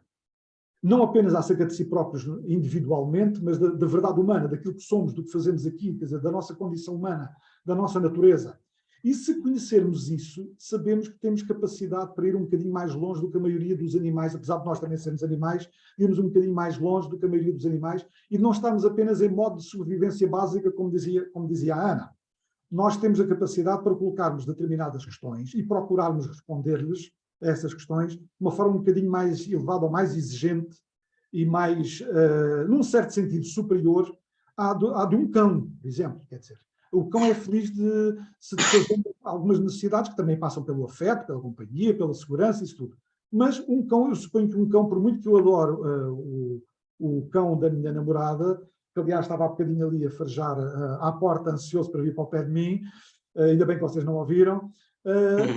Repare, tenho muitas dúvidas que ele se pergunte quem é, de onde vem, para onde vai, o que faz aqui, e o que é que, no fundo, e qual é o sentido da vida dele. Quer dizer, ele está feliz da vida quando está connosco, quando a gente lhe dá comida, quando brincamos com ele, quando lhe damos afeto, e fica feliz da vida, ele não se preocupa com isso, mas nós preocupamos. Portanto, faz parte da nossa condição. E depois convém encontrar respostas. Agora, as respostas, evidentemente, podem variar muito de pessoa para pessoa, de cultura para cultura, de religião para religião. A minha preocupação foi sempre tentar saber qual é a verdade.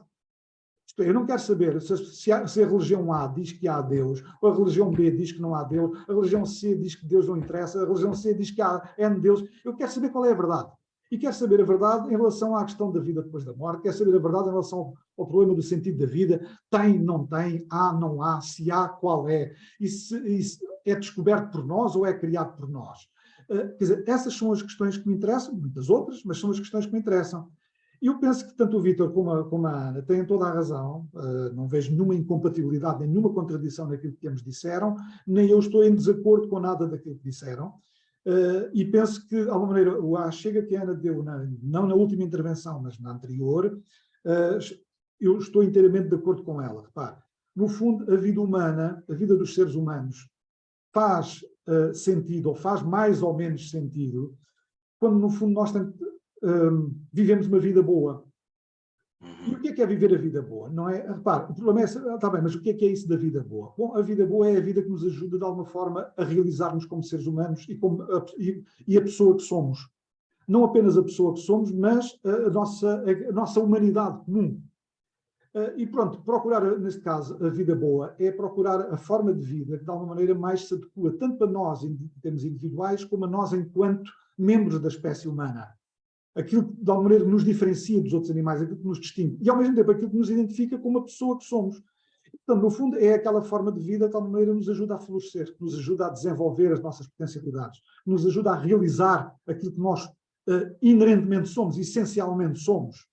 Tanto enquanto esta pessoa particular que eu sou, e eu encontrei esse sentido, por exemplo, ou essa vida boa, dedicando-me, digamos, de amor, de corpo e alma à filosofia, Mas é claro que a Ana faz a mesma coisa com a neurociência, o Vítor fará com a antropologia, outras pessoas farão com a pintura, com a escultura, com o cinema, com a literatura, com a poesia, outras pessoas farão com a religião, e, portanto, repare, em função da personalidade de cada um, da natureza de cada um e daquilo que cada um precisa, de alguma forma, para dar sentido à sua vida, para florescer, para se realizar e para se sentir realizado e ser feliz, a vida pode ter mais sentido ou menos sentido ou não ter sentido nenhum. É claro, não basta a gente, vamos a ver, aqui eu não penso que o sentido da vida seja uma questão meramente subjetiva, em que desde que cada um se sinta feliz, a sua vida tem sentido. Claro.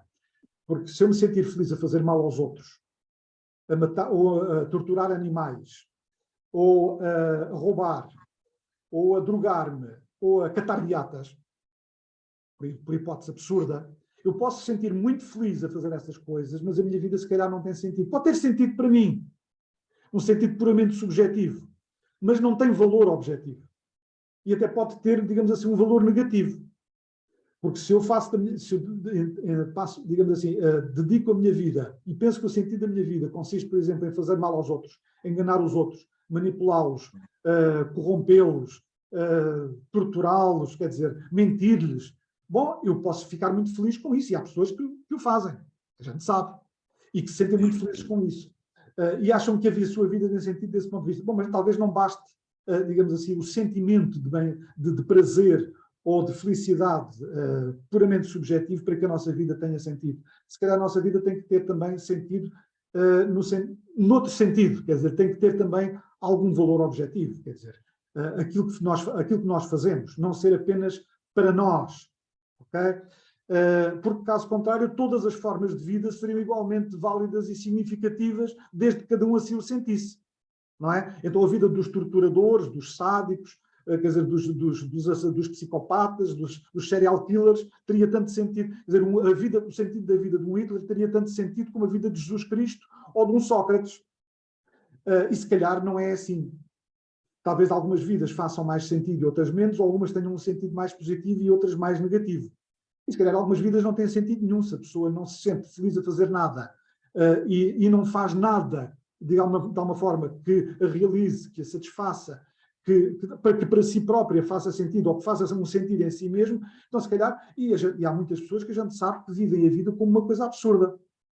Uhum. Para quem a vida não faz absolutamente nenhum sentido, quer dizer, tudo isto é absurdo. Bom, e muitas dessas pessoas, infelizmente, a gente sabe que às vezes decidem pôr fim à vida precisamente porque não encontram sentido na vida. Não encontram, não o descobrem, nem conseguem dar.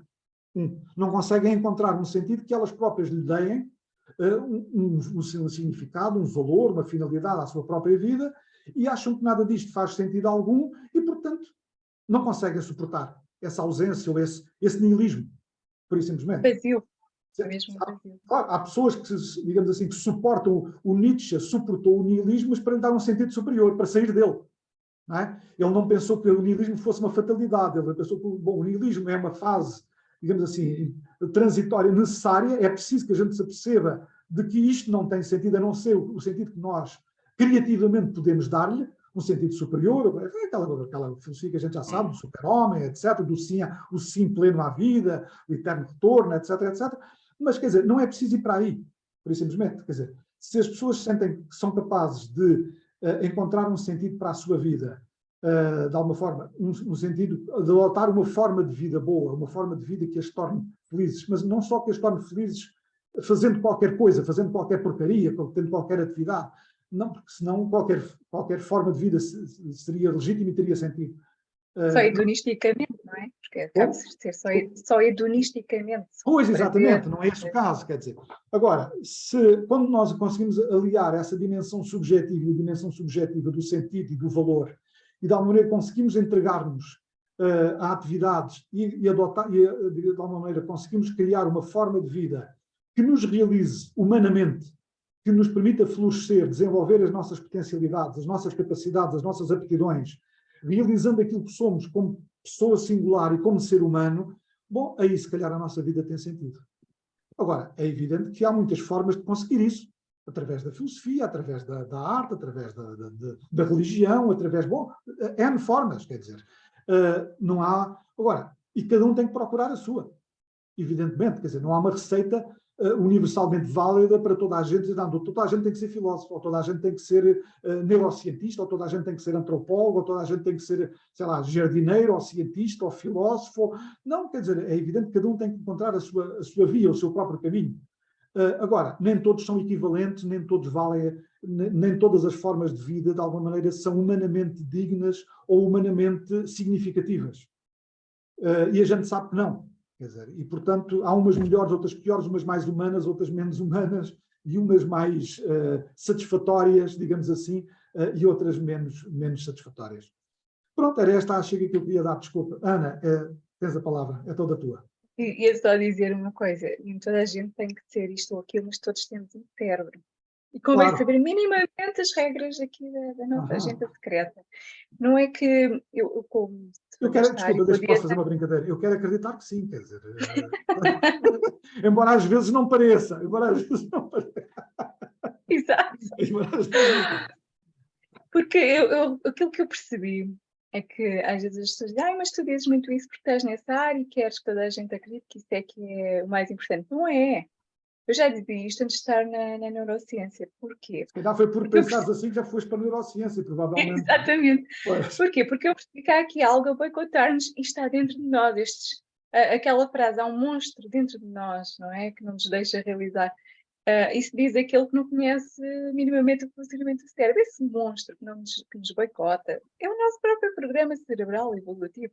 Portanto, se nós, pelo menos na escola, se nos dessem mais bases acerca disto, se calhar facilitava essa saída da necessidade de estar sempre no prazer, no hedonismo, de fazer só o que nos apetece, porque aí ensinaríamos aquilo que se chama também, não só na neurociência, mas a nível dos estímulos horméticos, que é aquilo que está muito em voga agora no neurohacking, que é como é que nós estimulamos o nosso corpo e cérebro ao máximo potencial, que é dar alguns estímulos agrestes que o cérebro não gosta, que o corpo não gosta, como por exemplo tomar um banho frio, é considerado um estímulo hormético, não é hermético, é hormético, hormesis, que é a origem da palavra.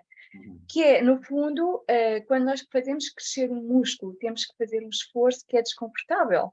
E nós depois fazemos que realmente crescer o músculo com musculação, para quem gosta de fazer, e é bom para toda a gente, porque dá-se alguma manutenção do músculo, se calhar para essa saída do conforto, do prazer só unicamente nosso e da necessidade constante só de ficar nas necessidades básicas confortáveis, na tal zona de conforto, nós comecemos a ensinar às crianças que o importante é estar confortável no desconfortável, no desprazer, nesse abismo que o Vítor falava, nesse nihilismo, nesse vazio, nessa insegurança, tudo o que o cérebro não quer.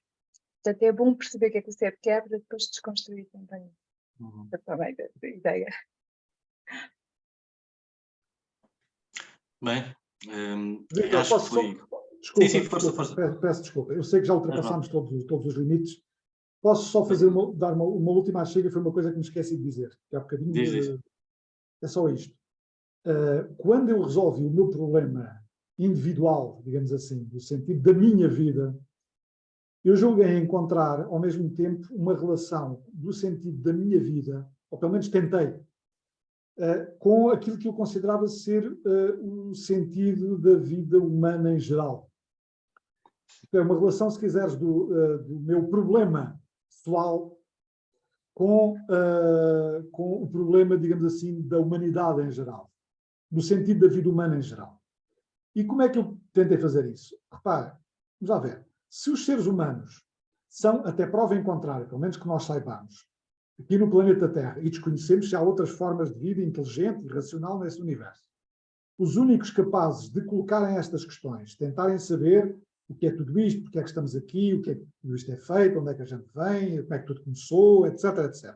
E, no fundo, a questão do sentido da vida. Nós não conhecemos outra espécie capaz de fazer isto, capaz de colocar estas perguntas e procurar a resposta para elas. Foi por isso, entre outras razões, que nós inventámos para nós próprios aquela dupla designação, uma delas que vem desde o Aristóteles, o homem ser um animal racional, porque é o único, é dotado de ser, é um animal, mas tem essa capacidade para transcender até certo ponto, digamos assim, a sua animalidade. A outra designação, que é aquela designação científica latina do Homo sapiens, quer dizer, Homo sapiens, a gente quer dizer, significa homem sábio. E até, no fundo, Homo sapiens sapiens, quer dizer, não só somos sábios, como até ao quadrado, somos sapiens ao quadrado, quer dizer, Homo sapiens sapiens, homem sábio e que sabe que sabe. Isto parece quase o oposto da velha máxima socrática do só sei que nada sei. Bom, é claro que fomos nós que inventámos esta designação. Mas vamos lá ver. Se nós realmente não nascemos com a sabedoria, nós não nascemos a saber as respostas, elas não estão dentro de nós, no sentido de estão cá desde colocadas, a verdade foi cá colocada por Deus, quer dizer, como se no fundo tivesse alguns nos nossos genes, ou no nosso inconsciente, ou nos arquétipos do inconsciente coletivo, a resposta à questão de saber quem somos, de onde vimos, para onde vamos, o que é que fazemos aqui, e era apenas uma questão da gente desocultar isto cá dentro, fazer uma espécie de cirurgia psíquica e tirávamos cá, digamos, dentro da cartola o coelho, milagrosamente o coelho das respostas sobre tudo o que queríamos saber. A gente sabe que a coisa não funciona assim, não é tão fácil como isto. Agora, a questão é, se nós temos essa capacidade, e somos a única espécie conhecida que tem essa capacidade, então não teremos nós, não, a nível individual, e coletivo, quer dizer, como espécie, de alguma maneira, e nos definimos a nós próprios como Homo sapiens, quer dizer. Então, se é isso que nos define, se é isso que nos caracteriza, se é isso que nos distingue das outras espécies, o facto de sermos dotados de razão e de termos potencial para a sabedoria, não de sermos sábios, mas de sermos capazes de saber, pelo menos de procurar a sabedoria.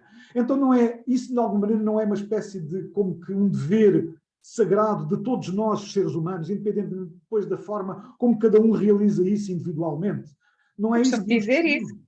Claro, não é isso que nos identifica como seres humanos. Essa capacidade de fazer estas perguntas e de procurar respostas para elas e de alguma maneira de só conseguirmos viver bem tentando encontrar respostas para elas. É claro que podemos contentar-nos com meras opiniões, com crenças religiosas, cada um acredita naquilo que quer, como se a verdade fosse uma espécie de escolha arbitrária e subjetiva que cada um faz à medida das suas necessidades.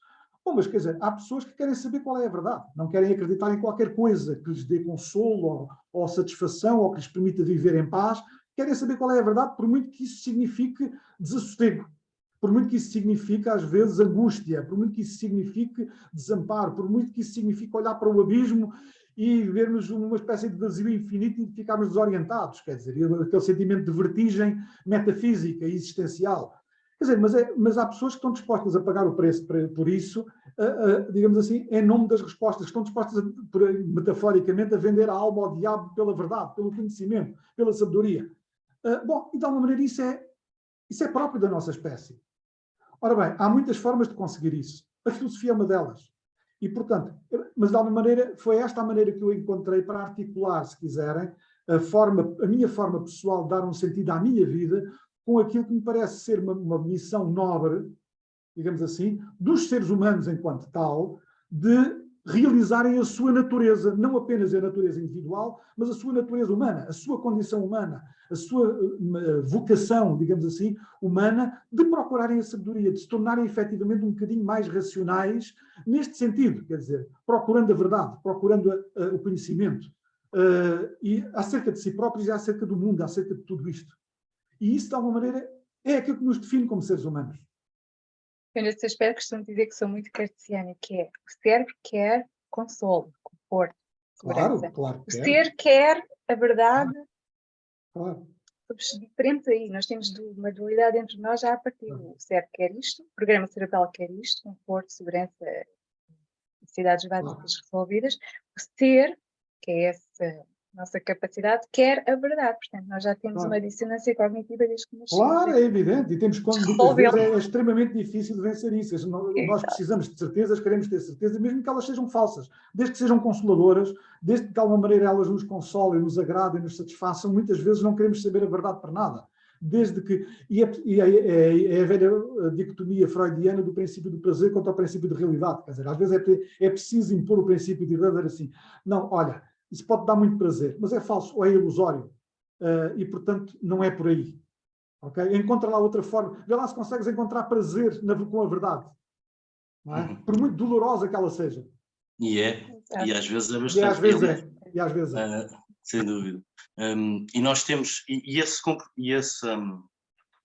esse tilt, essa inclinação quase que autorreferente ou de autoelogio, e também é encontrada mesmo na construção do edifício do conhecimento, porque na realidade, se nós olharmos para a razão, foi a última faculdade a emergir naquilo que foi a evolução do ser humano.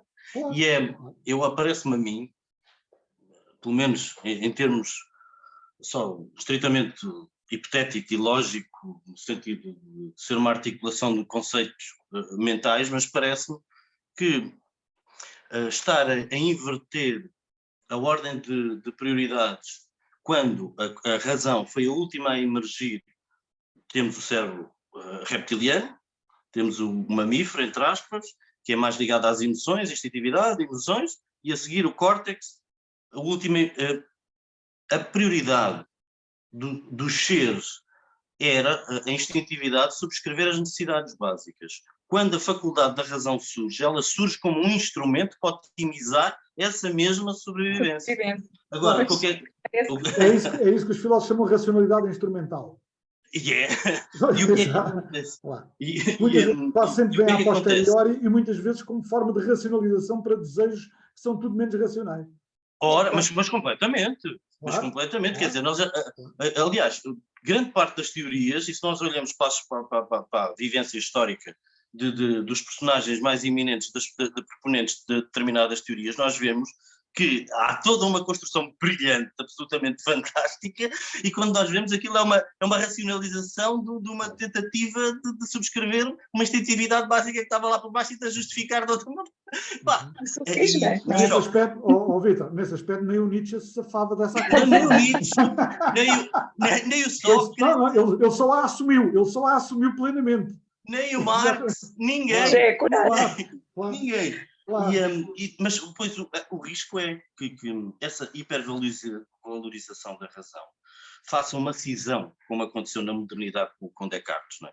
Faça a cisão entre mente e corpo de alguma forma demasiado radical e demasiado artificial, que faz precisamente navegando numa adjetivação detrimental do corpo, nos impeça de consciencializarmos realmente essa natureza que é incontornável e que é nossa e que aponte para cima, como eu estava a dizer há pouco, e não nos permita crescer, que esse crescimento só se vai fazer, nós temos consciência do quanto somos verdadeiramente corpo, e quanto nós somos uma emanação, nós somos a razão é mais uma das dimensões da expressão humana. Claro. Só que o nosso ego, lá está, como nós temos culturalmente uma definição do homem e da grandiosidade da nossa humanidade muito ligada precisamente à razão, acaba por ser-nos difícil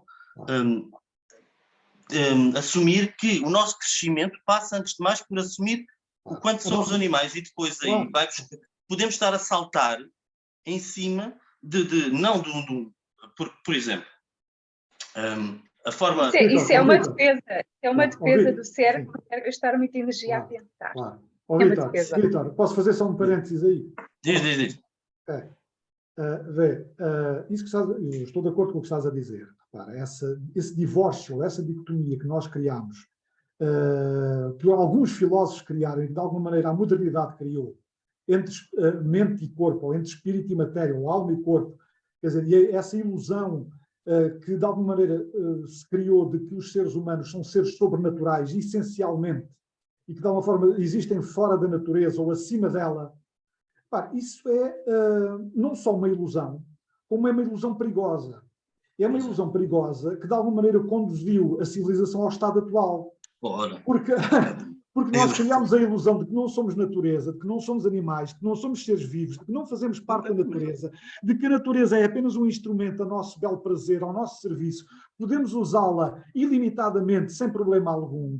De alguma maneira, o objetivo da ciência é conquistar a natureza e dominá-la por meio da tecnologia. O conhecimento é poder, a velha conversa do conhecimento é poder, e de que a ciência, no fundo, deve estar ao serviço da tecnologia, que a gente, com a tecnologia, consegue manipular a natureza para servir as necessidades humanas sem problema algum. É, no fundo, a velha ideia de que, no fundo, o homem é o senhor da natureza, isso vem desde tempos bíblicos, de que somos os reis da criação, e de alguma maneira que, no fundo, a nossa essência é essencialmente espiritual e não natural. Nós somos feitos à imagem e semelhança de Deus, logo, evidentemente, Deus não tem corpo, Deus não é matéria, e, portanto, a nossa natureza é intrinsecamente espiritual. Nós temos um corpo quase que por acidente, quer dizer, mas no fundo, quase que por acidente. E, portanto, isto criou esta ilusão de que há o homem, isto depois ao nível da linguagem e das representações humanas, isto depois tem consequência, e a gente sabe.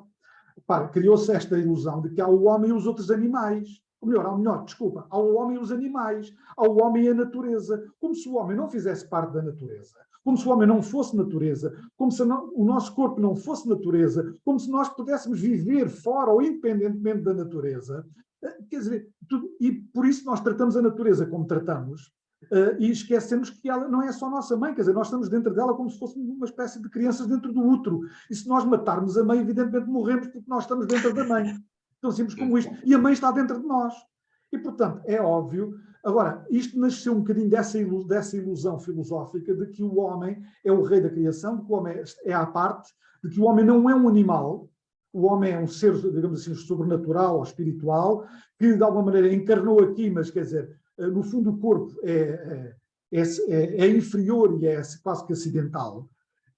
E essa ilusão teve consequências terríveis, porque de alguma maneira é uma das bases da nossa civilização, com tudo aquilo que ela tem até de mais destrutivo.